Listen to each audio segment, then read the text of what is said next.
2,20,000 ఎకరాలు, 6.5 లక్షల పంట, 6.5 లక్షల టన్నుల పంట, 76,000 కుటుంబాలు.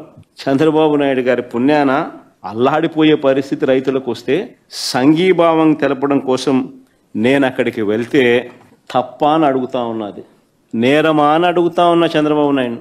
బంగారుపాలెం పర్యటనలో గ్రామ స్థాయి నుంచి జిల్లా స్థాయి నాయకుల వరకు ఏకంగా 2,000 మందికి పైగా నోటీసులు ఇచ్చినారు. నా కార్యక్రమం, నా పర్యటన అక్కడ ఖరారు అయ్యేసరికి 2,000 మందికి నోటీసులు. ఏంటికి ఇచ్చినారు నోటీసులు అడుగుతా ఉన్నా. రైతులకు సంఘీభావం తెలపడానికి నేను పోవడం తప్ప, ఆ కార్యక్రమంలో రైతులు పాలు పంచుకోవడం తప్ప. 2,000 మందికి నోటీసులు, 100 మందిని నిర్బంధించారు, 3 ఎస్పీలు, 9 మంది డిఎస్పీలు, 2,000 మంది పోలీసులు, చెక్ పోస్టులు, ప్రతి గ్రామానికి చెక్ పోస్టు, ప్రతి సందుకు చెక్ పోస్టు. ఇలాంతా అయ్యింది నా సెక్యూరిటీ కోసం కాదు స్వామి, నా ప్రోగ్రాంకి ఎవరు రాకుండా చూసుకునేందుకు, వాళ్ళందరినీ నిర్బంధించి రైతులను నిర్బంధించేందుకు. చివరికి పెట్రోల్ బంకులకు కూడా నోటీసులు.